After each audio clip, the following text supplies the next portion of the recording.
हाँ जी, राधे राधे। स्वागत है भाई सूरमाओ। अगली क्लास के अंदर आपका स्वागत है।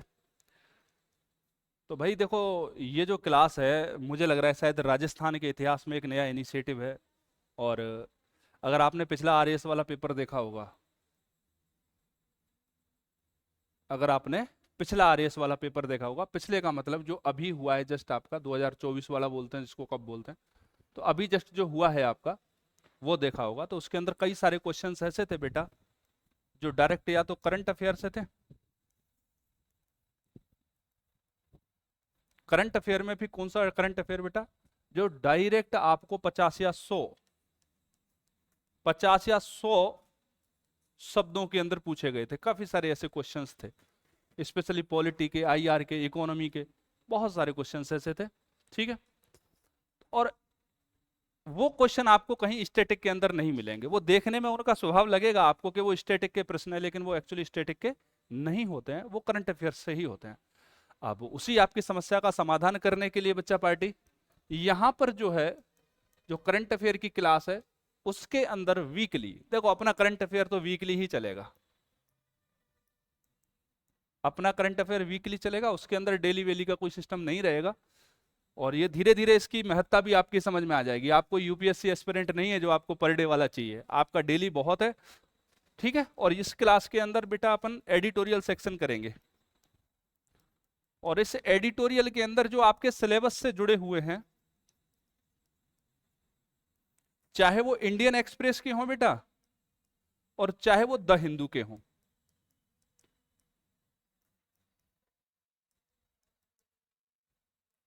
इंडियन एक्सप्रेस और द हिंदू के ऐसे एडिटोरियल जो आपके मेंस के सिलेबस से डायरेक्ट अटैच होते हैं, जहां से आरपीएससी ने पिछली बार आप लोगों को संकेत दे दिया है कि यहां से आपके प्रश्न आने वाले एग्जाम्स के अंदर बनते रहेंगे, उन्हीं की अपन चर्चा करेंगे। और पिछले वीक में जो अच्छी खासी रही चर्चा में, पिछले वीक में 10 दिन में, उसमें से आज मैं 3 टॉपिक कराने वाला हूं आपको बड़े अच्छे से। तो आप मेरे साथ बने रहो, आधा घंटे 40 मिनट। और जब तक आप आरएएस नहीं बन जाते, साथ में बने रहो। डेफिनेटली आप और लोगों से अच्छा गेन करोगे, डेफिनेटली। ठीक है। तो अपन करते हैं अपने इस सेशन की शुरुआत। और राजस्थान के इतिहास में मुझे लग रहा है कि आरएएस के लिए शायद पहली बार इस तरह की कोई क्लासेज आप लोगों के लिए लेकर आया होगा। और करते हैं शुरू। तो पहला टॉपिक रहेगा बेटा अपना भारत और मालदीव के संबंधों को लेकर।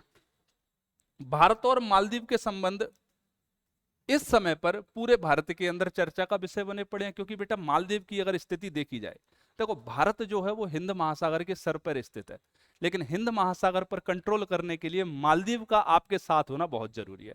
अगर मालदीव आपके साथ नहीं है तो हिंद महासागर पर आपका कोई कंट्रोल नहीं रहेगा। मान लो हिंद महासागर ने अपनी जगह चाइना को दे दी, चाइना ने वहां पर बेस बना लिए, वहां पर बेटा अपने बंदरगाह बना लिए, फिर हिंदुस्तान की क्या ही जरूरत रह जाएगी हिंद महासागर के अंदर। हिंद महासागर के अंदर जो व्यापार होता है उसको नियंत्रित करता है, उसको कंट्रोल करता है आपका अपना भारत। और उसका कारण है, सबसे बड़ा कारण है, वो है मालदीव। और अभी पिछले कुछ दिनों के अंदर मालदीव की सरकार का जो झुकाव है वो भारत से हटके किधर चला गया था, चाइना की तरफ। लेकिन क्या करे, उसकी जो अवस्थिति है, जो उसकी लोकेशन है, वो इस तरह की है कि भारत के बिना उसकी कोई मदद कर ही नहीं सकता। जैसे कि अपना नेपाल है, अब नेपाल बहुत चाहता है कि वो चाइना की तरफ चला जाए, लेकिन उसकी फिजिकली या कहें भौतिक रूप से वो ऐसी जगह पर स्थित है कि भारत के बिना उसका काम हो ही नहीं सकता है। जैसे ही सर्दियों का मौसम आएगा, बर्फबारी होगी, चाइना से उसका कनेक्शन कट जाएगा, कौन रह जाएगा फिर, अपन लोग, है ना। ऐसे ही बेटा मालदीव है, मालदीव अपने से जस्ट पास में। जस्ट पास का मतलब ये नहीं है पड़ोस वाले घर में मालदीव रहता है आपके, मालदीव जस्ट पास में, आपके लक्षद्वीप से बहुत कम दूरी है उसकी। ठीक है। जितनी की आपकी श्रीलंका की, उतनी ही दूरी लक्षद्वीप से रह जाती है लगभग मालदीव की। तो मालदीव इस समय पर चर्चा में है, क्योंकि हमने देखो बेटा मालदीव से जो रिलेशन हमारे स्थापित हुए, वो हुए लगभग 1965 के समथिंग। कब होते हैं, 1965 के समथिंग। मतलब भारत ऐसा देश है जिसने मालदीव से कहा था कि भाई तू आजाद हो गया, बोला हाँ जी, बोला कोई मान्यता नहीं दे रहा है लेकिन बड़े भैया, तो उसने कहा कोई दिक्कत नहीं है। मालदीव की आजाद होने पर उसको अप्रूवल देने वाले जो पहली पंक्ति के राष्ट्र थे, उनमें सबसे बड़ा राष्ट्र था आपका अपना भारत। 1965 के अंदर क्या कहा था कि हम तुम्हारे साथ हैं, तुम संघर्ष करो, हम तुम्हारे साथ हैं। तो इस तरह से देखी जाए तो 60वीं वर्षगांठ, कौन सी 60वीं वर्षगांठ, 60वां हैप्पी बर्थडे या एनिवर्सरी, हैप्पी बर्थडे किसका? मालदीव का। और एनिवर्सरी किसकी? भारत मालदीव संबंधों की। तो 60वीं जब वर्षगांठ आई भारत मालदीव संबंधों की, तो उस अवसर पर अपने मोदी जी ने उठाया अपना स्कूटर और निकल लिए मालदीव की तरफ। बोला कैसे नाराज हो भाई, हालचाल पूछ के आते हैं अपन। ठीक है, अब अपन देख लेते हैं कि अपने एग्जाम के लिए कहां इंपॉर्टेंट है। ये आपके पॉलिटी एंड आईआर के अंदर आएगा। पॉलिटी एवं आईआर के अंदर बड़ा इंपॉर्टेंट टॉपिक है।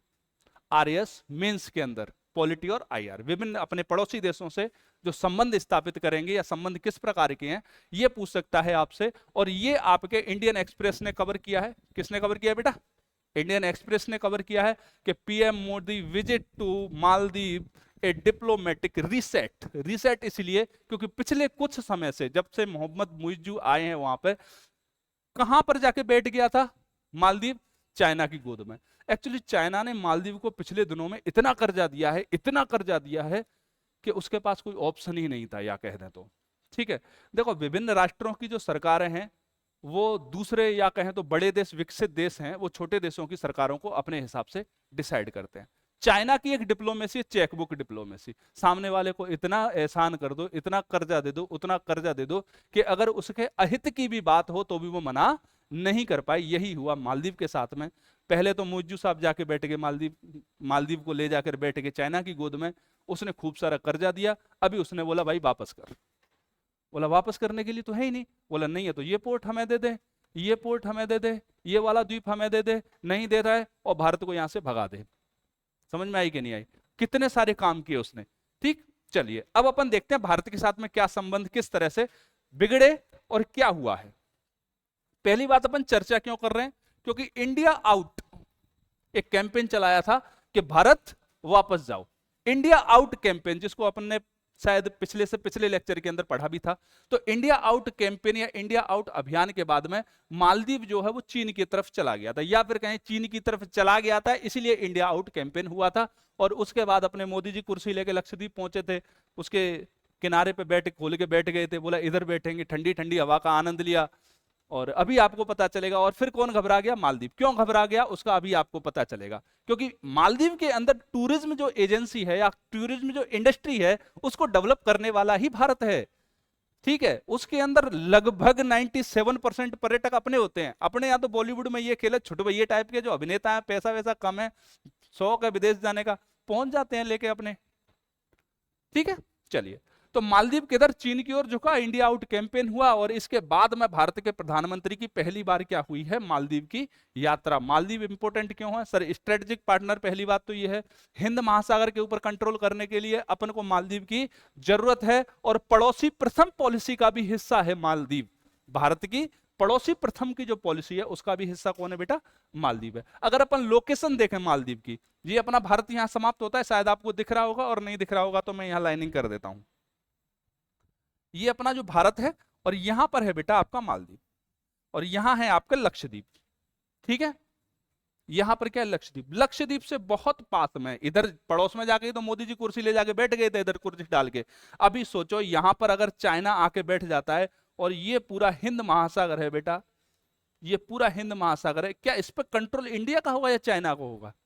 इस बिजनेस पे पूरा का पूरा किसका हो जाएगा? चाइना का। हमें जरूरत है भाई इसकी, इसको जितनी हमारी जरूरत है ना सर्वाइव करने के लिए, उससे ज्यादा हमें जरूरत है विश्व राजनीति के अंदर एक महत्वपूर्ण रोल प्ले करने के लिए। तो आपकी समझ में आ गया कि चर्चा में क्यों है और मालदीव की अब स्थिति क्या है, कौन सी जगह पर स्थित है। अब देखते हैं किस तरह से भारत और मालदीव के पिछले संबंध रहे हैं। ठीक है, तो 1965 में सबसे पहले आजाद हुआ मालदीव, और आजादी के साथ में भारत ने कहा भाई तू आजाद है, हम तेरे को राष्ट्र की मान्यता देते हैं, जिस तरह से हमने बांग्लादेश को मान्यता दी थी कि तू आजाद है, और हम मानते हैं इस चीज को कि तू आजाद है और तू क्या है? एक राष्ट्र है। ठीक है, अगला बेटा देखो, विश्वसनीय सुरक्षा भागीदार है। मालदीव में क्या हुआ बेटा? 1987-88 के समथिंग वहां की आर्मी ने, वहां की सेना ने या वहां के सशस्त्र बलों ने विद्रोह कर दिया और तख्ता पलट, जैसा कि पाकिस्तान के अंदर देख रहे हो आप, जैसा अफगानिस्तान के अंदर कभी आपने देखा था, जैसा अफ्रीका के ज्यादातर देशों के अंदर देखते हो, जो सेना का कमांडर है वही देश का प्रमुख है। इस तरह की स्थिति बनी। भारत ने एक ऑपरेशन चलाया, ऑपरेशन का नाम रखा ऑपरेशन कैक्टस, और ऑपरेशन कैक्टस के द्वारा भारत ने मालदीव को तख्ता पलट से क्या हुआ था, बचाया था। बोला ये तो छोटी मोटी बातें हैं, देखो बेटा परिस्थितियां हैं, आती हैं और बदल जाती हैं। अब भारत ने जो इंपॉर्टेंट काम किया है मालदीव के लिए वो है स्वास्थ्य, शिक्षा, पर्यटन और अवसंरचना, इंफ्रास्ट्रक्चर के विकास में भूमिका निभाई है। अगर किसी देश के शिक्षा, स्वास्थ्य और इंफ्रास्ट्रक्चर को बर्बाद कर दिया जाए तो आर्मी या हथियार कितने भी प्रबल बने रहे वो देश धीरे धीरे स्वतः समाप्त हो जाता है। ठीक है। माले जल संकट के बीच में हमने ऑपरेशन नीर चलाया और हमारे जो बड़े बड़े वेसल्स थे, पानी के जहाज थे, उनको शुद्ध पानी से भर के हम कहें तो हमने कई महीनों तक मालदीव को खाना तो छोड़िए पानी भी पिलाया है। ठीक है।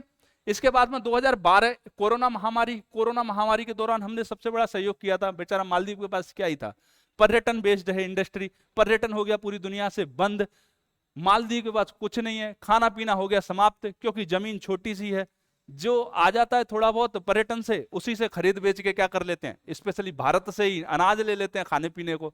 अब सारी चीजें हो गई बंद। तो कोरोना महामारी के दौरान हमने क्या किया था भैया, ट्रक के ट्रक भर के पहुंचाए थे मालदीव को जिंदा रखने के लिए। ठीक है। 2012 में मोहम्मद नशीद के पश्चात में राष्ट्रपति बने आपके अब्दुल्ला यामीन, और इनके नेतृत्व में बेटा क्या हुआ, मालदीव चीन की ओर झुक गया। किसकी ओर झुक गया, चीन की ओर झुक गया। क्योंकि चीन जाता है तो पैसा देता है अनाप शनाप, अनाप शनाप उल्टा सीधा पैसा देता है, मांगते हैं 7 रुपए देता है 70 रुपए, ये स्थिति है। लेकिन लोग ये भूल जाते हैं कि 70 दे रहा है तो उसको लौट के भी तो मांगेगा, और जैसे ही लौट के मांगता है वो फिर आपसे ये कभी नहीं कहता है कि मुझे आप पैसे दे दो, मुझे आप पैसे की ब्याज दे दो ना। भाई बोलता है ये पोर्ट मेरे नाम कर दो, इस पोर्ट पे अगले 50 साल तक चाइना व्यापार करेगा। ठीक है। अगले 100 साल तक क्या करेगा, चाइना करेगा। पाकिस्तान से सीपेक के नाम पे ऐसा ले लिया है, पाकिस्तान गुलाम बन चुका है चाइना का, गुलाम 100%। सीपेक का हुआ है अगले 100 वर्षों तक के लिए। सीपेक जब तक सीपेक रहेगा जब तक पाकिस्तान चाइना का गुलाम रहेगा। और अब पाकिस्तान ये सोच ले कि मेरे यहां पर जो ग्रुप हैं या फिर मैं इन ग्रुप से अलग निकल के देश का डेवलपमेंट कर लूं, संभव नहीं है जब तक चाइना वहां मौजूद है। और चाइना अगले 50-100 साल और रहेगा वहां पे तो और भी ज्यादा कर्जा देगा, और जब इतना कर्जा देगा तो और भी गुलाम करेगा।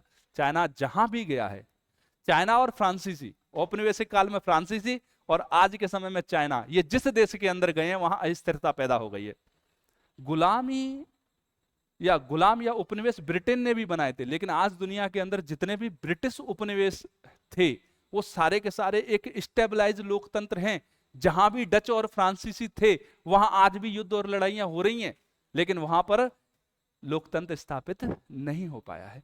चलिए भाई, 2023 में मोहम्मद मुइज्जू आए, इंडिया आउट, कैंपेन ही चला दिया, बोला भारत वापस जाओ, भारत वापस जाओ, चीन ही हमारा मित्र है। भारत ने कहा चल ठीक है, कुछ समय के लिए वापस चले गए, फिर रोने लग गया।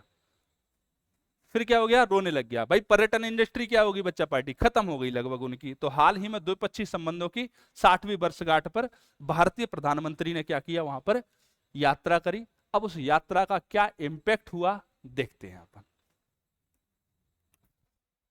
कौन कौन से प्रमुख समझौते थे जिन पर हस्ताक्षर किया हम लोगों ने।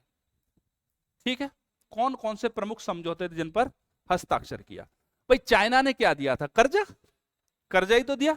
भारत ने कहा कि आप हमें जो वार्षिक भुगतान करते हो उसका 40% कम कर दिया। अगर आप हमें वार्षिक रूप से 100 रुपए भुगतान करते हो ब्याज के रूप में, या फिर कहें जो आपने कर्जा ले रखा है उसकी किस्त के रूप में, तो आप 100 रुपए मत करो, सिर्फ 60 रुपए कर दो, हम उस 60 को ही 100 मान लेंगे। ठीक है। हाल ही में हमने जो ऋण दिया है आपको 4,850 करोड़ का, वो आपको क्या कर देंगे, सॉरी, हाल ही में हमने जो घोषणा करी है ऋण की, उसको क्या कर देंगे, आपको दे देंगे। आपको चाइना से ऋण लेने की कोई जरूरत नहीं है। जब आपके पास पैसा आए तब दो, और वो भी 40% कम दो। लेकिन उसके बदले में आपको पेमेंट के लिए हमारे यूपीआई और रुपए का क्या करना पड़ेगा, यूज करना पड़ेगा। जो भी आप पेमेंट करोगे देश के अंदर वो किसके माध्यम से करोगे, यूपीआई के माध्यम से करोगे और रुपए के माध्यम से करोगे। तो हाल ही में सबसे लेटेस्ट कंट्री कौन सा है जिसने यूपीआई को अपनाया है बेटा, नाइजीरिया। कौन सा है, नाइजीरिया। मत्स्य पालन, देखो बेटा, मत्स्य पालन सहयोग के माध्यम से आजीविका और समुद्री अर्थव्यवस्था में संबंधों को क्या किया है बेटा, मजबूत किया है। हमने मालदीव से बोला है कि बेटा अकेला पर्यटन के भरोसे मत रहो, कुछ अपनी मछलियां पालन करो, मछलियां पकड़ो, आपके समंदर के आसपास काफी सारी हैं और हम इसमें क्या करेंगे, आपका डेवलपमेंट में सहयोग करेंगे। हमने लगभग 3,300 आवास प्रदान किए कि यहां हम मकान बना के देंगे, आपके जो गरीब आबादी है उसको इसके अंदर रखो, सुरक्षा सहायता देंगे, वाहन देंगे एवं रक्षा उपकरण देंगे।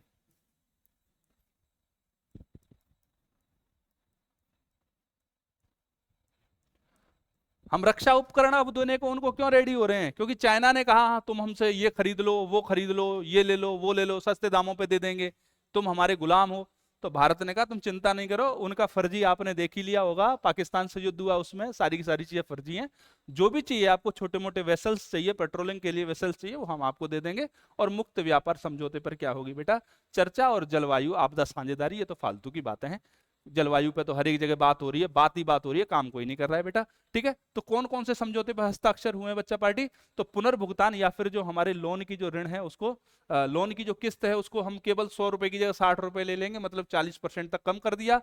हाल ही में हमने क्या किया, ले भाई पैसे ले जा, कुछ खर्चा पानी कर, घर वालों के लिए मिठाई विठाई लेके जा, टेंशन लेने की जरूरत नहीं है, पौआ हुआ चाहिए तो वो भी बता दियो।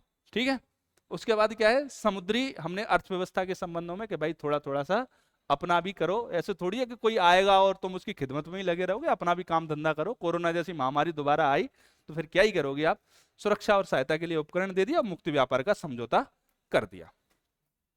इस यात्रा का महत्व क्या क्या रहा भाई, वो तो हो गई समझौते। आपने क्या देख लिया, चर्चा में क्यों है, ऐतिहासिक पृष्ठभूमि क्या है, मालदीव की लोकेशन देख लिया आप लोगों ने, आपने देख लिया कि उस मोदी जी के साथ में कौन कौन से उनके समझौते हो गए। अब देखो इस यात्रा का महत्व क्या है दोनों देशों के लिए। भाई भारत के लिए तो एक ही महत्व है कि इंडिया आउट कैंपेन जो है वो समाप्त हो गया, देश के अंदर से इंडिया आउट कैंपेन समाप्त। मुइज्जू साहब बोले मोदी जी गलती हो गई मारे से, दोबारा से इस तरह की हो तो कान पकड़ रहा हूं मैं, मुर्गा बना देना मुझे। ठीक है, तो मोदी जी ने कहा चल ठीक है भाई, इंडिया आउट कैंपेन को बंद करवा दे। बोला करवा दिया भाई, आपके आने से पहले ही करवा दिया। चलो, हिंद महासागर के अंदर भारत फिर से एक मजबूत स्थिति के अंदर आ गया। हिंद महासागर के अंदर भारत फिर से एक मजबूत स्थिति के अंदर आ गया। चाइना को फोन करके बोला हाँ कैसी रही, चाइना बोला तुझे तो मैं देख लूंगा। बोला क्या ही देखेगा, फोटो भिजवा दूं क्या घर। समझ में आई कि नहीं आई। तो भारत से दोबारा से क्या हो गया, मजबूत स्थिति में आ गया, रणनीतिक स्थिति में आ गया बच्चा पार्टी। आवास, शिक्षा, स्वास्थ्य सहयोग, लोगों के बीच में संबंधों को इसके माध्यम से क्या किया, मजबूत। मतलब मोदी जी समझ गए कि ये गधे तो आज जाएंगे कल आएंगे, कल जाएंगे आ जाएंगे, इससे अच्छा है कि इनकी जो आबादी है, आवाम है, उनके अंदर अपनी गुडविल बनाओ। कैसे बनेगी, बोला रहने के लिए मकान दो। बोला कौन दे रहा है, ऊपर लिखवा दो प्रधानमंत्री मोदी आवास योजना। समझ में आई कि नहीं आई। भारत का नाम लिखवाओ हर जगह पर। शिक्षा दो इनको, खूब सारी शिक्षा दो। मतलब वही सॉफ्ट डिप्लोमेसी। कौन सी वाली, सॉफ्ट डिप्लोमेसी सबसे बढ़िया चीज होती है भाई। अगर किसी को प्यार से जीत लिया जाए तो हथियार से जीतने की जरूरत नहीं है। हथियार से जीता हुआ एक दिन स्वतंत्रता के लिए संघर्ष करेगा, लेकिन प्यार से जीता हुआ तो भाई आजीवन गुलाम बन जाएगा। लिखो रे, भविष्य में क्या चुनौतियां रहेंगी भैया, कि आम जनता के अंदर जो पॉलिटिकल कैंपेन चला या इलेक्शन का जो कैंपेन चला, तो जनता के एक धड़े के अंदर ये बात बहुत अच्छे तरह से बैठ गई है कि भारत यहां आया है तो भारत हमारा शोषण कर रहा है। भले ही भारत शोषण करे या नहीं करे। भारत के अंदर भी देखते हो आप, है ना, चाइना ये, चाइना वो, हमारा दुश्मन चाइना। अरे चाइना हमारा दुश्मन है, लेकिन स्ट्रेटेजिक पार्टनर के, व्यापारिक पार्टनर कितना तगड़ा है आपको मालूम है। हम भले ही व्यापार के असंतुलन में, भुगतान असंतुलन में चल रहे हैं, लेकिन कोई दिक्कत नहीं है भाई, चीजें तो मिल रही है ना। तो इसी तरह से इनके दिमाग के अंदर भी बैठ गया है कि हमारा दुश्मन कौन है, भारत है। उसको बाहर निकालना बड़ा मुश्किल है, लेकिन निकालने की कोशिश करेंगे। राष्ट्रपति मोदी जी के नेतृत्व में राष्ट्रवादी अभियान, भारत में मोदी जी के नेतृत्व में भी राष्ट्रवादी अभियान चला है। जब भी इस तरह की सरकारें आती हैं तो वो राष्ट्रवादी अभियान के रूप से ही आती हैं बेटा। और राष्ट्रवादियों ने क्या किया है भैया, उनके अंदर भारत के विश्वास को कमजोर कर दिया है, सैन्य उपस्थिति को संप्रभुता के लिए खतरा माना है। ठीक है, ऑपरेशन कैक्टस में भले ही हम लोगों ने उनको बचाया तख्ता पलट से, लेकिन अब वो कहते हैं कि भारत जब चाहेगा, भारत की सेना है यहाँ पे, हमें दबा लेगा, हमें मारपीट करेगा। अरे 350 लोग तुम यार पूरे मिला के, भारत की सेना की जरूरत कहाँ है? होमगार्ड वाले पीट लेंगे तुम्हें, तो पुलिस की भी जरूरत नहीं पड़ेगी। चलो, मालदीव पर, मालदीव का हाँ, मालदीव पर चीन का बढ़ता हुआ कर्ज और चीन पर प्रभाव, और लास्ट में राजनीतिक अस्थिरता है हमेशा मालदीव के अंदर। जब भी सरकार बनती है गठबंधन की बनती है, और गठबंधन की सरकार थोड़ी होती है, वो तो धर्मशाला होती है। भारत के अंदर भी तो रही है 15 साल, और वही 15 साल भारत को, ये मान लो कि राजीव गांधी की मृत्यु से लेके और अटल बिहारी वाजपेयी आने तक दूसरी बार, ये जो 10-12 साल का जो ये टाइम रहा भारत का, और इसी टाइम की वजह से हम चाइना से इतना पीछे हैं। नहीं तो सवाल ही पैदा नहीं हो सकता था कि हम इतने पीछे रह जाएं। अगर मजबूत सरकारें होती तो जो 1991 में हमने किया है उसको हम 5-7 साल पहले कर चुके होते एलपीजी को, और हम बहुत आगे होते। तो यहां पर क्या हो रहा है कि मालदीव में राजनीतिक अस्थिरता और गठबंधन की राजनीति देश के लिए हार्मफुल है। अब चलते हैं आगे। ये बिजनेस मार्केट का है, मतलब बेटा फाइनेंशियल एक्सप्रेस, इंडियन एक्सप्रेस का ये भी एक पेज है, उसका नाम फाइनेंशियल एक्सप्रेस रहता है। अभी आपने एक चीज देखी है, अमेरिका देखो, डोनाल्ड ट्रंप हो चुका है पागल, उसका जच रहा है कुछ नहीं बनना उस पर। बोला तू क्या बोला, बोला डोनाल्ड ट्रंप अच्छे नहीं है, बोला टैरिफ लगाओ उस पर। बोला क्या है कि डोनाल्ड ट्रंप कुछ भी बोल रहा है, टैरिफ लगाओ उस पर, इस पर टैरिफ लगाओ, उस पर। उस भाई के हाथ में एक चीज पड़ गई, टैरिफ। हमारे यहाँ एक कहावत है, बोलूंगा ठीक नहीं है प्लेटफॉर्म के हिसाब से, रहने दो रे, बाद में कभी बताऊंगा, अकेले में बताऊंगा, रील बना के बताऊंगा। रील में कुछ भी बोलो सब सही है, और जितनी बकवास बोलो वो उतनी ज्यादा सही है। चलो इधर आ जाओ। तो भाई टैरिफ लगा रहा है डोनाल्ड ट्रंप सब पे। अभी मोदी जी का दोस्त था, वो पिछले आया था हाउडी मोडी करने के लिए, और वो सारा कुछ चल रहा था डोनाल्ड ट्रंप के लिए। अपन तो वेलकम डोनाल्ड ट्रंप कर रहे थे, वो कुछ अलग अलग वो पॉलिटिकल जेस्चर है, चलते रहते हैं। अब भारत के ऊपर क्या कर दिया अमेरिका ने, 25% टैरिफ इंपोज कर दिया। कितना कर दिया? 25%। इसको इंडियन एक्सप्रेस ने बड़ी अच्छे से एक्सप्लेन किया है कि भारत को सिर्फ नुकसान है या अपॉर्चुनिटी भी है कुछ। अभी आपसे पूछ लेगा, देखो भैया ये आपके इकोनॉमी वाले पार्ट से रिलेटेड है, इकोनॉमी में पूछा जाएगा आपसे, आरएस मेंस, ठीक है। ये सीरीज शुरू हो गई आज, ये आपके आरएस मुख्य परीक्षा तक, या कहूं तो जब तक सूरज चांद रहेगा सीरीज चलती रहेगी, इसलिए जुड़ जाना अगर आरएस बनना है तो। बाकी तो मर्जी आपकी, स्वतंत्र भारत के स्वतंत्र नागरिक हो। चलिए भाई, तो यहां पर लेखक का कहना है कि भारत पर 25% जो टैरिफ इंपोज कर दिया है, क्या भारत को नुकसान ही नुकसान है या भारत के पास कुछ अवसर है? जैसे हम लोग लिखते हैं ना अपने एम्बलम के नीचे सत्यमेव जयते, उसी तरह से जापान लिखता है क्राइसिस इज अपॉर्चुनिटी। क्राइसिस हमेशा खराब नहीं होते, क्राइसिस अपॉर्चुनिटी है। आपको क्या लगता है कोरोना वायरस जो आया था वो सिर्फ क्राइसिस ही क्राइसिस था? कितने लोग अपॉर्चुनिटी बनाए गए उसको पता ही नहीं तुम लोगों को। चलिए भाई, अपन करते हैं अपना काम, फालतू की बातों से क्या ही लेना देना अपन को, ठीक है। तो अपॉर्चुनिटी मतलब अपन यहां देखेंगे कि अपॉर्चुनिटी क्या क्या है भारत के लिए।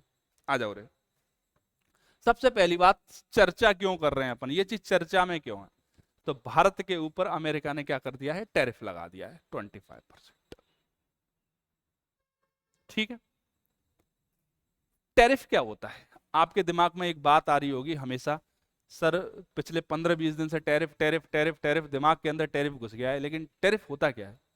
देखो बेटा, जब कोई एक देश दूसरे देश से आई हुई वस्तुओं पर अपनी सीमा पर टैक्स आरोपित करता है कि हमारे देश के अंदर अगर आपको ये चीजें लेके आनी है तो इतने प्रतिशत का टैक्स देना पड़ेगा, ठीक है, उसको बोलते हैं टैरिफ। और टैरिफ जो होता है वो आपके घरेलू उद्योग धंधों को वैश्विक स्तर की प्रतिस्पर्धा से बचाने के लिए लगाया जाता है। अब आप बोलोगे सर अमेरिका को क्या जरूरत पड़ रही? अमेरिका ने इसको as a tool of war इस्तेमाल किया है। उसने सोचा है भाई क्यों लड़ना, किसी की पीठ पर लात क्यों मारना, पेट पर लात मार दो ना, क्या ही दिक्कत आ रही है? ना तो अपराधी होंगे और ना कोई दिक्कत आएगी। अभी वॉर करेंगे तो नुकसान होगा, टैरिफ लगा दो, क्या ही दिक्कत आ रही है, ठीक है। तो इस स्थिति में क्या किया है, कि भारत के ऊपर कितना 25% टैरिफ, मतलब भारत का सामान यदि भारत की कोई वस्तु अमेरिका के अंदर जाती है और देशों की वस्तुएं भी जाती हैं, तो भारत की वस्तु अगर 100 रुपए की है तो वो 125 की बिकेगी, और देशों की 100 रुपए की है तो वो 100 रुपए की बिकेगी। तो भारत को बतेरा नुकसान होने वाला है। ठीक है, चलिए अपन देख लेते हैं भारतीय अर्थव्यवस्था पर क्या प्रभाव पड़ेगा। 25% टैरिफ तो लगा दिया, और इसके साथ ही भारत द्वारा अन्य व्यापारिक भागीदारों जैसे रूस और चीन, इनके साथ जो संबंध स्थापित कर रहे हैं हम, उसके कारण क्या हो रहा है, ये चर्चा में आ रहा है। चलिए देखो बेटा, टैरिफ का भारतीय अर्थव्यवस्था पर क्या प्रभाव पड़ेगा। तो भारत और अमेरिका, या फिर कहें तो अगर हम आज की बात करें तो इस समय पर पूरी दुनिया के अंदर सबसे बड़ा व्यापारिक भागीदार यदि भारत का कोई है तो वो अमेरिका है। मतलब हम सबसे ज्यादा व्यापार किसके साथ कर रहे हैं, अमेरिका के साथ। सबसे ज्यादा हमारे निर्यात किसके लिए जा रहे हैं, अमेरिका के लिए। आयात कहां से आ रहे हैं, अमेरिका से आ रहे हैं। अब सोचो एक बात, हमारे जो निर्यात अमेरिका तक जा रहे हैं, अगर वो 25% महंगे हो जाएं, है ना, तो हमारी जो इंडस्ट्री है जो उस चीजों का प्रोडक्शन कर रही है, वो लंबे समय के लिए नहीं लेकिन तत्काल तो उन पे इंपैक्ट आएगा ना भाई। भारत को अपनी वस्तुओं को बेचने के लिए नए जो पार्टनर वो ढूंढने पड़ेंगे, नए भागीदार ढूंढने पड़ेंगे, नए देश ढूंढने पड़ेंगे, और हो सकता है वो इतने अमाउंट के अंदर खरीद भी नहीं पाए। खरीद पाएंगे क्या, नहीं खरीद पाए, तो तुरंत तो भारत को बहुत तगड़ा झटका लगने वाला है ना। तुरंत में तो भारत को झटका लग जाएगा। कितना झटका लग जाएगा कि सर जी 1% जीडीपी डाउन हो जाएगी हमारी 2026 में 2025 के अपेक्षा। जीडीपी 1% तक डाउन हो जाएगी। अब लगा लो आप, पूरी जीडीपी का 1% लॉस में चले जाएंगे। अब कितना तगड़ा झटका है भारत के लिए, है कि नहीं है। हमें लग रहा होगा क्या बिगाड़ लेगा, हमारा तो अपना मार्केट इतना बड़ा है। अरे भाई, हमारा मार्केट इतना बड़ा है, लेकिन हमारा मार्केट बड़ा है तो हमारे लोग ज्यादा हैं, हमारे लोग ज्यादा हैं तो हमारा कंजप्शन के साथ साथ प्रोडक्शन भी तो ज्यादा है। समझ रहे हो कि नहीं समझ रहे। भारत के कपड़ा, समुद्री भोजन, सी फूड, अपने लोग कितना ही कंजप्शन कर पाएंगे सी फूड का। अपन लोग पकड़ते हैं, अपने तमिलनाडु वाले तो आधी जिंदगी को समुद्र में ही गुजार देते हैं बेटा। तो समुद्री भोजन है, कपड़ा है, इत्यादि क्षेत्रों पर भारत की प्रतिस्पर्धा के लिए खतरा हो जाएगा। भारत के लिए प्रतिस्पर्धात्मक खतरा क्या मतलब है भाई, समुद्र के किनारे साउथ ईस्ट एशिया के, दक्षिणी पूर्वी एशिया के बहुत सारे देश, जैसे वियतनाम है आपका, इंडोनेशिया है आपका, मलेशिया है आपका, ये सारे देश भी तो ये काम कर रहे हैं। ठीक है, और अमेरिका के पास या दूसरे देशों के पास जा रहा है। ठीक, अभी भारत के ऊपर मान लो टैरिफ लग गया, भारत की चीजें होगी महंगी, अब भारत की बिचेंगी महंगी, तो अमेरिका इन देशों से इंपोर्ट करेगा, ये देश भी लेके तुरंत पहुंच जाएंगे, तो इन देशों का माल होगा सस्ता। होगा कि नहीं होगा। जब इन देशों का सस्ता माल अमेरिकी जनता को मिलेगा तो भारत के से क्यों ही खरीदेंगे। पर चलो ठीक है, भारत ने सोचा कि भाई ठीक है, हम अपनी चीजों को 100 का 125 होने ही नहीं देंगे। दूसरे का 100 है तो हम 75 रुपए में बेचेंगे अपनी चीज को। अब टैरिफ लगा 25%, अब दूसरे की 100 रुपए की, हमारे की 98 रुपए की होगी। लेकिन बेटा ऐसी स्थिति में आपके रुपए की वैल्यू गिर जाएगी। आपके जब रुपए की वैल्यू गिरेगी तो आपके जब इंपोर्ट सस्ते, एक्सपोर्ट सस्ते होंगे तो इंपोर्ट महंगे हो जाएंगे। एक्सपोर्ट इंपोर्ट का उल्टा सिस्टम चलता है। जब अगर आप चीज भेज रहे हो, आपका पैसे की वैल्यू डाउन होगी नहीं। जो 100 रुपए की वैल्यू, जो 1 रुपए की 100 क्रेडिट के बराबर की वैल्यू थी आपकी, वो 75 क्रेडिट की आ गई भाई। इन 25 क्रेडिट को जब आप दूसरे देशों से चीज खरीदोगे तो ज्यादा भुगतान नहीं करना पड़ेगा क्या, करना पड़ेगा। मतलब टैरिफ लगाना हर स्थिति में, भारत इस टैरिफ को झेलने के लिए बिल्कुल भी रेडी नहीं है। रेडी है क्या, नहीं। अभी मैं बता रहा हूं कि आपको क्या प्रभाव पड़ेगा, भारत के लिए क्या अवसर है, भारत क्या लाभ उठा सकता है, वो भी बताऊंगा मैं आपको। ठीक है, यूएसए सबसे बड़ा साझेदार, 20% टैरिफ पे 1% की। ठीक है, टैरिफ भारत को निर्यात श्रृंखला से बाहर कर सकता है, भारतीय रुपए का उन्मूलन हो सकता है। ये दोनों ही चीज अभी अपन ने समझ ली। निर्यात श्रृंखला का मतलब है कि हम जिन चीजों को दे रहे हैं 125 की, दूसरे 100 की देंगे, तो हम ऑब्वियसली उस सीरीज से अलग ही हो जाने हैं। भारत का एमएसएमई सेक्टर और फार्मा क्षेत्र, इन दोनों को भी उन्मूलन का सामना, अवमूल्यन का सामना करना पड़ेगा। ये हमारे सेक्टर जो है वो श्रम बेस्ड है। इनके अंदर इसके अंदर श्रम बेस्ड होने का मतलब है कि एमएसएमई और फार्मा सेक्टर के अंदर भारत की बहुत बड़ी श्रम शक्ति काम कर रही है। अगर यहाँ पे हम डाउनफॉल देखते हैं तो हमारे देश में बेरोजगारी भी बढ़ेगी भाई। बेरोजगारी बढ़ेगी तो रुपए की अवमूल्यन तो होना ही होना है। चलिए भाई, भारत के कम मार्जिन वाले क्षेत्रों में फंसने का खतरा है। सर जी कम मार्जिन वाले क्षेत्र का मतलब कुछ समझ में नहीं आए। समझ देखो बेटा, यहां पे अपन ने देखा कपड़ा, समुद्री भोजन, सी फूड जो है, इस पे क्या लगा रहा है, टैरिफ लगा रहा है अमेरिका। अमेरिका ने टैरिफ लगाया कपड़े पे, बोला सर हम अमेरिका को कपड़ा बेचेंगे ही नहीं, तो क्या बेचेंगे, हम उसको सूत बेचेंगे, डायरेक्ट धागा बेचेंगे जिससे कपड़ा बनता है। अब देखो बच्चा, आप धागा बेचोगे, एक कपड़ा बेचोगे, एक धागा लाओ घर, एक शर्ट लेके आओ घर, शर्ट ज्यादा महंगी होती है धागे से, होती है कि नहीं होती, मतलब धागा होता है वो कम मार्जिन दे रहा है आपको, कम पैसा देगा कि नहीं देगा, मार्जिन कम रहेगा ना धागे के अंदर, ज्यादा किसके अंदर रहेगा, शर्ट के अंदर, बनी हुई चीजों के अंदर। तो भारत बेटा कम मार्जिन वाली चीजों में फंस जाएगा। मतलब सर जो हम फाइनल प्रोडक्ट बना के बेचते हैं अमेरिका को, अगर हम एक या इंटरमीडिएट प्रोडक्ट को बेचेंगे तो सर हमें पैसा कम मिलेगा, हमारी श्रम शक्ति पे भी फर्क पड़ेगा, हम कम मार्जिन वाली चीजों में फंस जाएंगे। और अगर अमेरिका को उन चीजों की आपूर्ति हो गई, या जिन लोगों को जरूरत है उन लोगों को इंटरमीडिएट चीजों की आपूर्ति हो गई, जब इंटरमीडिएट चीजों की आपूर्ति हो जाएगी तो उसको तो और फायदा हो गया कि इतना महंगा देने से बढ़िया इस पे टैरिफ इंपोज करे रखो, इंटरमीडिएट चीजें तो आ ही रही हैं, फाइनल हम उनको बना लेंगे। समझ में आई कि नहीं आई? चलिए अगला, अब भारत को क्या लाभ या भारत के अवसर क्या हो सकते हैं। अवसर एकेडमी पर भारत को अवसर दे रहे हैं हम, ऊपर भी अवसर नीचे भी अवसर, भारत के लिए क्या अपॉर्चुनिटीज हो सकती हैं। तो बुजुर्ग लोग एक बात बोल के गए हैं कि खुदे मरे स्वर्ग दिखे, स्वर्ग देखना है तो खुद को ही मरना पड़ेगा, तो किसी से भी वार लड़ना है तो खुद को ही लड़ना पड़ेगा। भारत क्या कर सकता है बेटा, इलेक्ट्रॉनिक्स, सेमीकंडक्टर और रक्षा विनिर्माण के क्षेत्र में एक विश्वसनीय केंद्र बन सकता है, क्योंकि भारत के रक्षा उपकरणों की, सेमीकंडक्टर की और इलेक्ट्रॉनिक्स चीजों की विश्व स्तर पर डिमांड अच्छी है। अगर हमारी सी फूड या फिर जो ऐसी इंडस्ट्री हैं जो श्रम बेस्ड हैं, अगर उन पर टैरिफ लग जाए तो हमें उनसे ध्यान थोड़ा सा अलग करके किधर कर देना चाहिए, रक्षा विनिर्माण, सेमीकंडक्टर, इलेक्ट्रॉनिक्स। जब अमेरिका को लग जाएगा कि इस भाई पे तो कोई फर्क ही नहीं पड़ा रही, जब आपको कोई चिढ़ाए और आप कोई रेस्पॉन्स ना दें तो वो चिढ़ाना बंद कर देता है, फिर उसको लगता है वो खुद ही एम्बेरस हो गया है ना। और किसी ने अगर कुछ बोला और आप तुरंत तुनक के और जवाब देने लग गए तो वो पकड़ लेगा नाम, पूरे मार्केट के अंदर रख देगा उसको।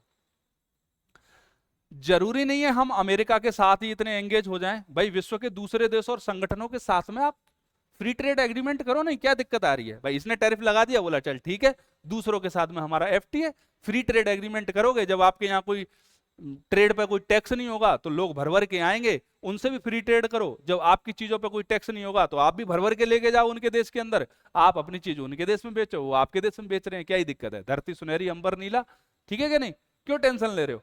तो अपनी स्थिति को क्या करो, मजबूत, किस तरह से भाई, फ्री ट्रेड एग्रीमेंट के द्वारा। भारत को इस्पात, रसायन और इलेक्ट्रॉनिक्स जैसे क्षेत्रों में चीन के अति उत्पादन के जोखिम का मुकाबला करने के लिए विश्व व्यापार संगठन के एंटी डंपिंग समझौते, मतलब कहने का यह है कि आपको एक तरफ चीन से क्या खतरा था कि चीन कुछ भी बनाता है, सड़ा गला माल भारत के अंदर भेज देता है, चलता है, चले तो चांद तक, नहीं तो शाम तक, चाइना का माल। वो एक्चुअली क्या करता है, वो अपने कचरे को थोड़ा सा मॉडिफाई करके आपके यहाँ पटक देता है, आप उसको यूज करते हो, चल गया तो चल गया, नहीं तो गया। अब उसके यहां से तो आपके यहाँ आ गया वो कचरा, अब डंपिंग यार्ड कौन बन गया, आपका देश, ठीक है। तो एंटी डंपिंग समझौता है, तो इस प्रकार के जो चाइना के साथ में एंटी डंपिंग समझौता है, उसी तरह से कई सारे समझौते हैं, उन समझौतों का सहारा लो आप। भारत डेटा संप्रभुता, फिनटेक, इंटरऑपरेबिलिटी, डिजिटल कराधान से जुड़े हुए मानदंडों को आकार देने के लिए आईसेट जैसे प्लेटफॉर्म का लाभ उठा सकता है। महत्वपूर्ण और उभरती हुई प्रौद्योगिकी पर पहल, ये सारे काम भारत कर सकता है, और ये सारे काम करेगा तो भारत के लिए भी एक नई अपॉर्चुनिटी हो सकती है, हम जो अमेरिका का प्रभाव है उससे बाहर आ सकते हैं। अगला टॉपिक है बेटा, हाल ही में बिहार के अंदर एक जो कहें तो आपकी मतदाता सूची है उसका रिव्यू किया जा रहा है, और मतदाता सूची का रिव्यू करने पर विपक्ष ने, हमारे भारत देश के विपक्ष ने कुछ सवाल उठाए, बोला ऐसा क्यों हो सकता है, क्या हो सकता है, इसको बाहर अंदर कर रहे हो।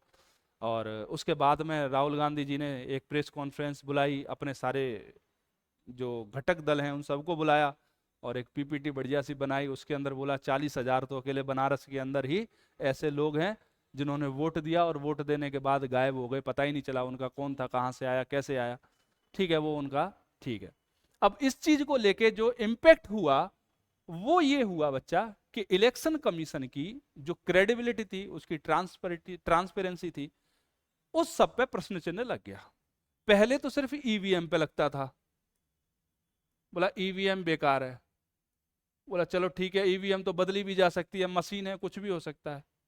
अब ईवीएम से जो भी है कुछ फायदा नुकसान हुआ होगा, मुझे नहीं पता, मैं राजनीतिक व्यक्ति नहीं हूं। अब ये ईवीएम से बात निकल के पहुंच गई इलेक्शन कमीशन ऑफ इंडिया तक कि आप ही बेकार हो, आपकी ही कोई जवाब देता नहीं है, आप पक्षपातपूर्ण काम करते हो, आपकी कोई ट्रांसपेरेंसी नहीं है, सबसे बड़े विलेन हो वो आप ही हो। तो ये जो एडिटोरियल है पहले तो आपके पॉलिटी वाले वर्क से रिलेटेड है, आपके सिलेबस में राज व्यवस्था और एक और विषय है लोक प्रशासन उससे, और एक और विषय है बेटा आपका एथिक्स। उसके अंदर जो ट्रांसपेरेंसी वाला चैप्टर है, ट्रांसपेरेंसी वाला टॉपिक है, इन तीन चीजों पे जाके ये मेंस में अंदर टिकता है, एथिक्स, लोक प्रशासन और पॉलिटी। इन तीनों में से किसी से भी वो आपसे क्वेश्चन पूछ सकता है आरएएस के अंदर, ठीक है। इसी को लेके बेटा द हिंदू के अंदर एक एडिटोरियल छपा, आपके काम का है, आपके मतलब का है, तो आपके सामने है, और अगर नहीं होता तो कोई दिक्कत नहीं है, नहीं लेके आते दूसरा कुछ और ले आते रहे, टेंशन क्यों ले रहे हो। पॉलिटी वाला, पवेड वाला, और तीसरा है आपका एथिक्स, ठीक है। The ECI's lack of transparency is worrying, ये चिंताजनक है। क्या चीज? कि इलेक्शन कमीशन ऑफ इंडिया के अंदर ट्रांसपेरेंसी क्या है, कम है। ये क्या है? चिंताजनक है। ये है इस एडिटोरियल का शीर्षक। अब अपने मतलब की जो चीजें हैं अपन देख लेते हैं। चर्चा में क्यों आया, क्या कारण था जिसके कारण ये चर्चा में आ गया? तो हाल में बिहार में इलेक्शन होने वाले हैं, तो हर एक इलेक्शन से पहले क्या होता है कि BLO, आपके यहाँ भी BLO आता होगा, पूछता होगा किसकी शादी हुई, कि पिछली बार बोला पिछली बार 4 सदस्य थे, इस बार कितने, 5 हुए, बड़े भैया की हो गई है शादी, भाभी यूपी से आई हैं, अब यूपी से आई हैं तो राजस्थान के अंदर उनका मतदाता सूची में नाम लिखेगा। अभी ऐसे ही यूपी में इलेक्शन होगा तो आपकी भाभी के घर पे पहुंचेगा BLO, उनसे पूछेगा, बोला पहले 5 सदस्य थे अब 4 रह गए, बोला दीदी कहाँ गई, बोला दीदी तो अब राजस्थान में शादी हो गई, फिर वहां की लिस्ट से उनका नाम कटेगा। मतलब ये हटना कटना क्या है, हर एक इलेक्शन पे चलता रहता है, और वही हो रहा था बिहार के अंदर। मतदाता सूची है, उसके अंदर विशेष गहन पुनरीक्षण, इसका नाम है SIR सर, साधारण भाषा में वही है जो मैं आपको बता रहा था, ठीक है। जो लोग, कुछ लोग मर गए होंगे उनके नाम हटा दिए जाएंगे, कुछ लोग पिछले इलेक्शन में 14, 15, 16 साल के होंगे, इस बार 20 साल के हो गए होंगे, उनके नाम जोड़े जाएंगे, ठीक। तो ये सारे खेल हर एक इलेक्शन पे हर जगह पर चलता है। चलिए भाई, जिससे पारदर्शिता की कमी सामने आने के कारण, मतलब किसमें पारदर्शिता की कमी सामने आई? सर के अंदर आई, मैं सर नहीं भाई, ये वाला SIR विशेष गहन पुनरीक्षण, इसके अंदर आई। चुनाव सुधार की आवश्यकता को अवश्यंभावी माना जाने लग गया। इस चीज के बाद क्या बोलना है भाई, चुनाव के अंदर क्या होना चाहिए, सुधार होना चाहिए। स्वतंत्र भारत में चुनावी विकास की यात्रा को देखते हैं एक बार, कि स्वतंत्र भारत में एक्चुअली निर्वाचन आयोग ने चुनाव के लिए अभी तक क्या क्या किया है। प्रथम आम चुनाव कब हुए थे रे भाई? प्रथम आम चुनाव कब हुए थे?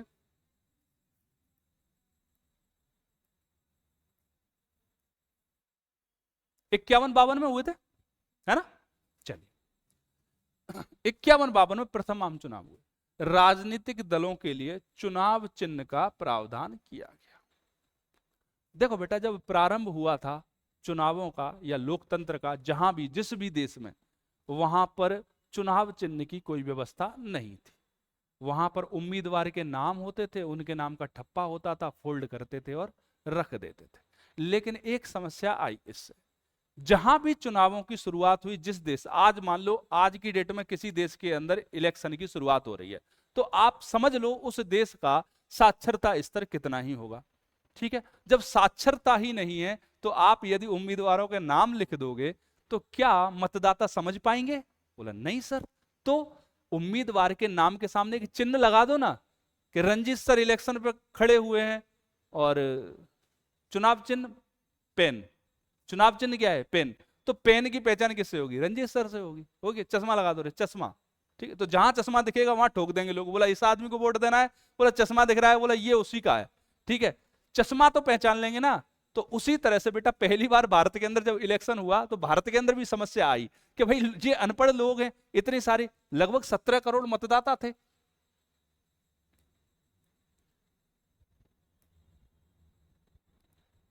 लगभग 17 करोड़ मतदाता थे। 17 करोड़ मतदाता बेटा, इसमें से लगभग 90% पढ़ना लिखना ही नहीं जानते थे।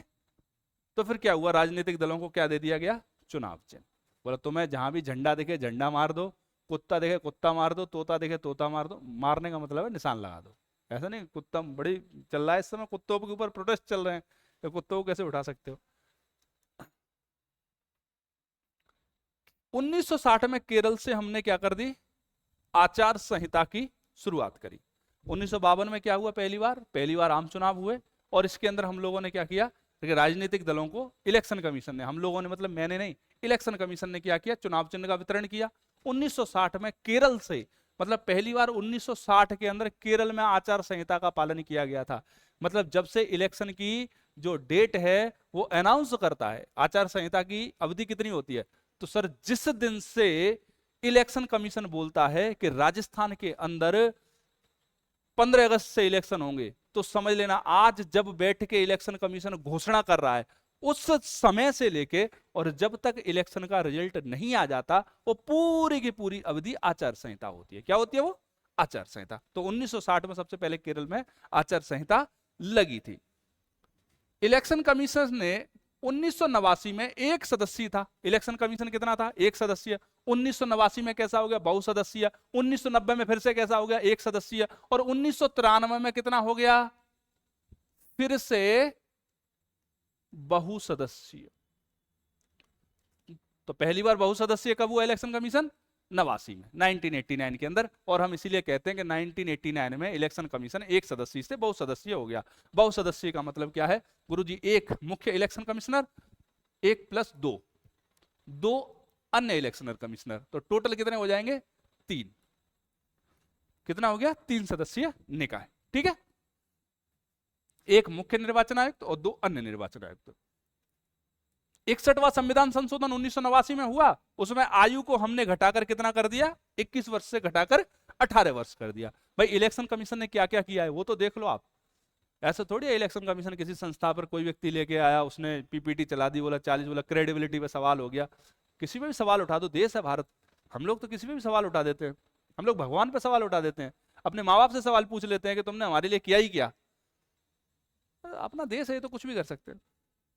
चलो 1993 में पहली बार जो आपके जो देख रहे हो ना, जो पहचान पत्र आता है उसमें फोटो छपा आता है। पहले फोटो वोटो नहीं था, पहले पर्चियां आती थी, उन पे नाम होता था, उस नाम को ले जाके आप डाल दो मेरा वोट, चाहे मैं डाल दूं आपका वोट, कोई पता नहीं किसका वोट डाल रहा है। 1993 में पहली बार परिचय पत्र नाम की एक चीज आई इलेक्शन का, और उस पर आपका फोटो भी चिपका हुआ आया। ठीक है, चलो भाई 2020 के अंदर उम्मीदवारों का संपूर्ण आपराधिक इतिहास प्रकाशित किया जाने लग गया कि भाई 2020 आते आते क्या हो गया कि भाई आपके उम्मीदवार हैं वो कितना मर्डर कर चुके हैं, कितनों का अपहरण कर चुके हैं, और क्या क्या कर चुके हैं, बूथ कैप्चरिंग के तो अनेकों केस हैं, वो सारी चीज प्रकाशित की जाने लगी। और जो आपराधिक प्रवृत्ति के लोग थे, जिनको अपराध के मामले में सजा हो रखी थी, कोर्ट ने बोल दिया था कि ये व्यक्ति अपराधी है, उनसे बोला भैया टाटा बाय बाय, गया, जाओ अपने अपने घर। ठीक है, चलो ईवीएम से संबंधित क्या बदलाव हुए, तो पहली बार ईवीएम का जो कॉन्सेप्ट है इलेक्ट्रॉनिक वोटिंग मशीन का, वो भी 1989 के अंदर आया। ठीक है, कब आया था, 1989 के अंदर ईवीएम का पहली बार प्रयोग हुआ, छोटे स्तर पर हुआ लेकिन हुआ। 2013 में पहली बार VVPAT, voter verifiable paper audit. आप क्या करते हो, वोट देने गए हो, कभी गए होंगे वो समझ गए होंगे, नहीं गए होंगे वो समझ लो। एक ईवीएम मशीन होती है, उसके साथ में एक प्रिंटर टाइप की मशीन और जुड़ी होती है। जैसे ही आप वोट डालते हो, किसी भी पार्टी को वोट डालते हो, आप जैसे इधर करोगे टम, उधर से स्क्रीन पर छपा हुआ या दिखा हुआ आ जाएगा आपको कि आपने जो बटन दबाया है। मान लो आपने अगर हाथ के पंजे पे बटन दबाया है तो इधर भी छपा रहेगा क्या, हाथ का पंजा। ठीक है, उसका प्रिंट आउट भी निकल जाता है, लेकिन वो प्रिंट आउट आपको नहीं दिया जाएगा निकाल के। वो प्रिंट आउट किसके पास रहता है? जो जिला निर्वाचन अधिकारी होता है, मतलब आपका डिस्ट्रिक्ट कलेक्टर होता है, उसके पास रहता है। उसके अंदर पहले से प्रिंट होता जाता है। जो आप बटन दबाते हो उसके अंदर प्रिंट हो गया, बटन दबाया प्रिंट हो गया, बटन दबाया प्रिंट हो गया, लेकिन आपको दिखेगा। ऐसा नहीं होगा कि आपने इधर हाथी के पंजे का दबाया और इधर आपको कमल का फूल दिख गया। अगर ऐसा हो रहा है तो आप तुरंत जो आपका सुप्रीडेंट है उस सेंटर का, या बोलेंगे क्या ही बोलेंगे पता नहीं, लेकिन हाँ मैंने यही, तो उसको तुरंत आप जाके शिकायत कर सकते हो। सेंटर आपके कंट्रोल में है और यहां पर क्या हो रहा है, साहब मैंने ये वोट डाला था और ये हो रहा है। अगर ऐसा है तो तुरंत वोटिंग रोक दी जाएगी। कलेक्टर साहब आएंगे, चेक करेंगे उसके अंदर जो प्रिंटिंग हो रही है उसको, कि व्यक्ति ठीक बोल रहा है या झूठ बोल रहा है। ठीक है, चलिए।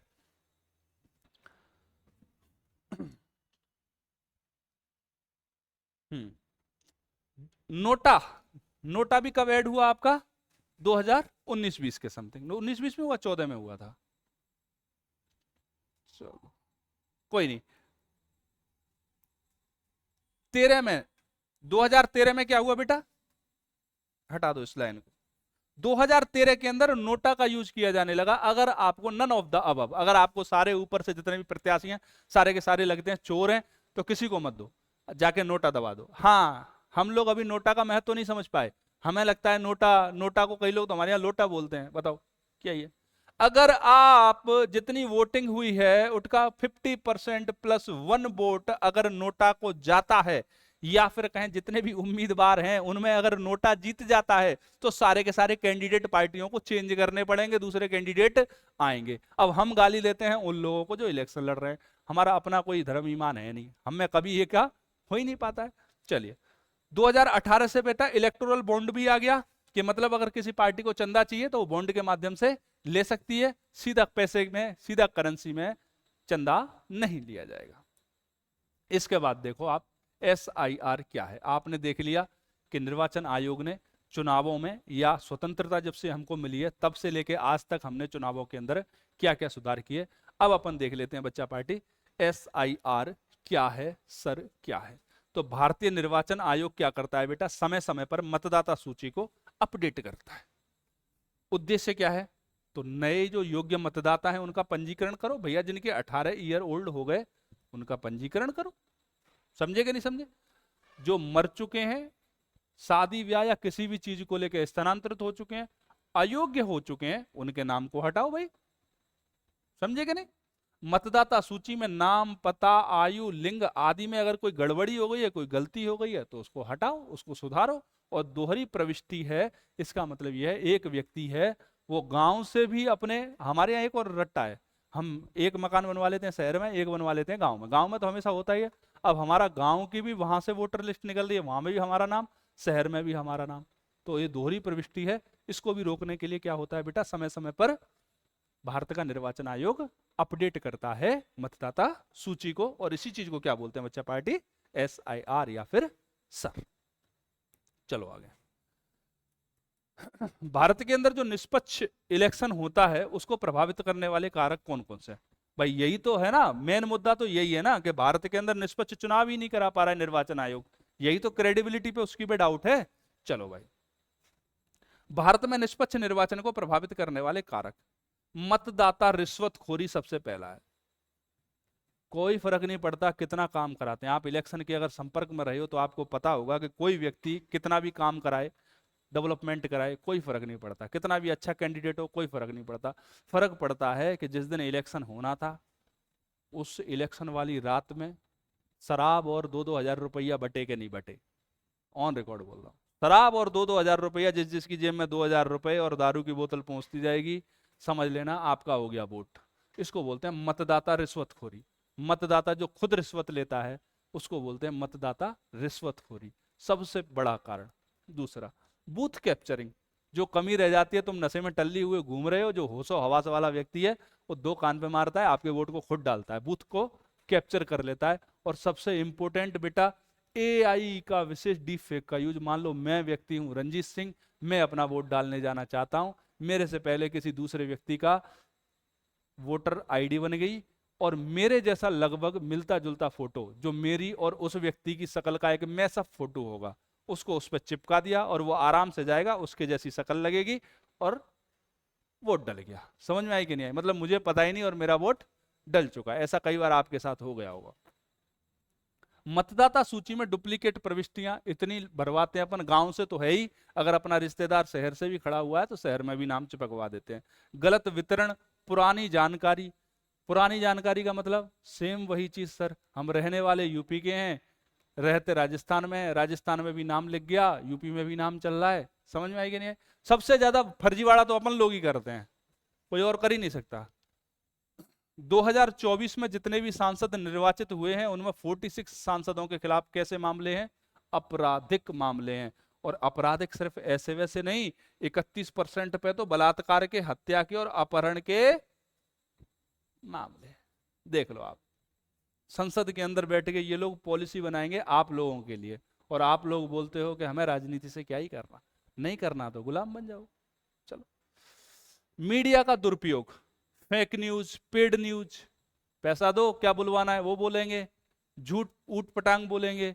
मतलब कोई अगर मीडिया पर हो कि अगर आप गलत खबरें छापोगे या गलत या कोई खबर बोली है और वो गलत साबित होती है तो कुछ तो दंड होना चाहिए, 50,000 रुपए का अर्थदंड होना चाहिए। भाई 2 दिन की जेल होनी चाहिए बोलने वाले एंकर को, कुछ तो होना चाहिए, 2 दिन की ही सही, 2 दिन मच्छर काटेंगे होश में तो आएगा, लेकिन नहीं। चलो ठीक है भाई। अनियंत्रित चुनावी खर्च, भैया 2024 का ही देखो तो 1 लाख करोड़ रुपए चुनाव के अंदर खर्च हुआ है। कितना हुआ है? 1 लाख करोड़।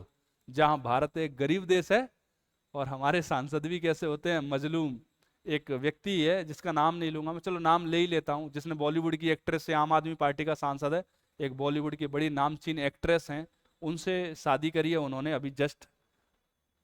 ठीक है, उन्होंने जब अपने इलेक्शन का पर्चा भरा था, भाई बड़ा ही गोरा चिट्टा टाइप का जवान है, लगता नहीं है कि उसकी पूरी प्रॉपर्टी 9,31,000 रुपए होगी, जिसमें उसने कहा है कि मेरी पूरी संपत्ति 9,31,000 रुपए है। बोले शाबाश। मैंने कहा जिन जिन लोगों के पास 10 लाख की संपत्ति है भैया, बॉलीवुड की टॉप एक्ट्रेस उनसे शादी करने के लिए रेडी है, जाओ और शादी करो, क्या ही दिक्कत आ रही है? ठीक है, बेचारा विराट कोहली मर गया खेल खेल के क्रिकेट, तब कहीं जाके चलो ठीक है। राजनीति है, झूठ नहीं बोलोगे तो कैसे ही चलेगी? राजनीति का यही सर्टिफिकेट है, आप जितना अच्छा झूठ बोलते हो उतने अच्छे राजनेता होते हो। महिलाओं की अपर्याप्त भागीदारी रही है बेटा, सांसद में कितनी है? 13.6%। अभी अपन शायद अपन ने पिछले लेक्चर में चर्चा करी थी इसकी, कितनी है? 13.6%। और हाल ही में निर्वाचन आयुक्तों की निष्पक्षता पर भी सवाल उठ गया है। मैं बता रहा हूं ये एक भयंकर क्रोनोलॉजी है, भयंकर क्रोनोलॉजी। जिन जिन देशों के अंदर लोकतंत्र खतरे में आया है उन देशों में संवैधानिक संस्थाओं ने अपनी क्रेडिबिलिटी को खो दिया है। तो संवैधानिक संस्थाओं को कम से कम अपनी क्रेडिबिलिटी बना के रखनी चाहिए। भविष्य में कौन कौन से सुधार हो सकते हैं? तो पहला, राजनीतिक जो अपराधी हैं भैया, एक बार अपराध किया, भाई का केस चल रहा है, भाई आराम से मौज कर रहा है, तारीख पर तारीख चल रही है, बोला भैया डिवोर्स और रेप केस के लिए तो फास्ट कोर्ट की जरूरत है ही है, आपराधिक मामलों के लिए जो राजनीतिक अपराधी हैं उनके लिए भी फास्ट ट्रैक कोर्ट बनाए जाएं। बोला इनका तुरंत 24 घंटे में परिणाम आना चाहिए। समझ में आई कि नहीं आई? निर्वाचन आयुक्तों की निष्पक्षता को सुनिश्चित करने के भी कुछ प्रावधान किए जाने चाहिए हमें। चुनावों में खर्च को नियंत्रित कर दो भैया। अगला, फ्री बीज संस्कृति से बच जाओ, ये सबसे ज्यादा इंपैक्ट करती है आपके इलेक्शन को। मैं मान लो मैं भविष्य को ध्यान में रखते हुए किसी एक कैंडिडेट को वोट देना चाहता हूं, लेकिन बी कैंडिडेट आके बोलता है कि देख भाई तू गरीब है, तू बिजली का बिल नहीं दे सकता, तो तेरे को बिजली का बिल फ्री देंगे, ये फ्री देंगे, वो फ्री देंगे। मतलब मैं एक्चुअली डेवलपमेंट किस चीज में होना था जब मैं ए कैंडिडेट को वोट करता, लेकिन बी कैंडिडेट ने आके मेरे सामने ऐसे ऐसे लोक लुभावन अवसर रखे। बोला तू टेंशन क्यों ले रहा है, तेरे घर पे काम करने तक के लिए मेड लगवा देंगे रे भाई, तू और तेरी घरवाली आराम से बैठना, बेड पे नीचे उतरना ही नहीं है। बोला वोट हम इसी को देंगे, बच्चों का भविष्य मरे तो मर जाए। ठीक है, चलिए। आचार संहिता का प्रभावी कार्यान्वयन करो भैया। आचार संहिता तो लग जाती है लेकिन नेताजी मानते ही नहीं है। नेताजी का मुंह बंद हो जाता है तो उंगलियां शुरू हो जाती हैं सोशल मीडिया पे, और आजकल तो जमाना सोशल मीडिया का ही है। फिर हम बोलते हैं ये तो पुराना वीडियो है बना के जो डाला है, उसको भी करो। एक देश में एक साथ चुनाव करो भैया। भाई आपका देश है 28 29 जितनों भी है, जितने भी इलेक्शन होते हैं आपके, मेरे कहने का मतलब यह है कि राज्यसभा, लोकसभा, विधानसभा और विधान परिषद, ये सारे के सारे चुनाव एक साथ होने चाहिए। एक साथ का मतलब एक दिन नहीं, 6 महीने पहले मैं बता रहा हूं, पूरे के पूरे सरकारी महकमे को 6 महीने सिर्फ इलेक्शन करवाने चाहिए, और 4.5 साल तक जो इलेक्शन का नाम ले उसके मुंह पे तमाचा मार देना चाहिए। 6 महीने खूब इलेक्शन लड़ो, जीतो हारो, और 4.5 साल तक मुंह बंद करके देश के लिए काम करो। एक इलेक्शन खत्म नहीं हुआ, 2 महीने बाद दूसरा शुरू, 4 महीने बाद तीसरा शुरू, 5 महीने बाद 8वां शुरू, तो ये तो चलता ही रहना है। अगला, ईवीएम और वीवीपैट का सत्यापन प्रक्रिया को और भी बेहतर बनाओ भैया। जहां जहां पर भी पर्चियों से मिलान करने के लिए मशीनों का प्रयोग करो, टोटलाइजर मशीन का यूज करो, ना कि उनको मैनुअल मिलान करो, जिससे मशीन कभी झूठ नहीं बोलती। ठीक है बच्चा, तो ये रहे आपके 3 एडिटोरियल आज के। कौन कौन से थे आज अपने? पहले नंबर पे अपन ने देखा भारत और मालदीव को, भारत और मालदीव के संबंध किस प्रकार से दोबारा से रीसेट हो रहे हैं और भारत के लिए क्या इंपॉर्टेंस है, और ये आपके आईआर, अंतरराष्ट्रीय संबंध, इंटरनेशनल रिलेशन टॉपिक से संबंधित रहा। अगले में अपन ने देखा बेटा कि इंडिया के लिए क्या क्या अपॉर्चुनिटीज हो सकती हैं इस टैरिफ वॉर के अंदर, जो भारत पर टैरिफ लगाया गया है। तो ये टैरिफ वॉर ही है, लड़ाई है, युद्ध है ये, तो एक देश की अर्थव्यवस्था को तोड़ दिया जाए तो सेना कब तक ही लड़ेगी।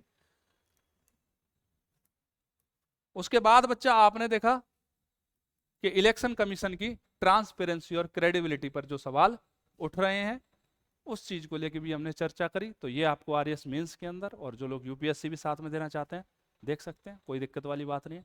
हम मिलते हैं आपसे अगले लेक्चर में, तब तक के लिए जय हिंद, जय भारत।